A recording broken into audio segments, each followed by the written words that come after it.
Menurut prediksi Badan Meteorologi, Klimatologi, dan Geofisika Balai Besar Wilayah 3 Denpasar, Bali 3 hari ke depannya akan terus diguyur hujan dari Selasa hingga Kamis ini.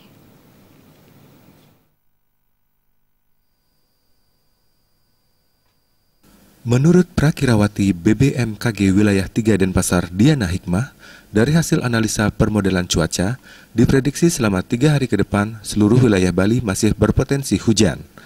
BMKG juga mengeluarkan peringatan lantaran di wilayah Jembrana, Tabanan, Badung, dan Denpasar diperkirakan bakal terjadi hujan lebat selama 3 hari ke depan.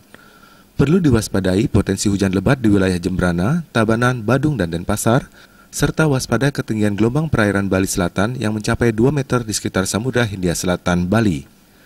Potensi bencana alam yang disebabkan dari hujan lebat dan juga angin kencang yaitu banjir ataupun longsor dan juga pohon tumbang. Juga untuk menjaga keselamatan dari sambaran petir.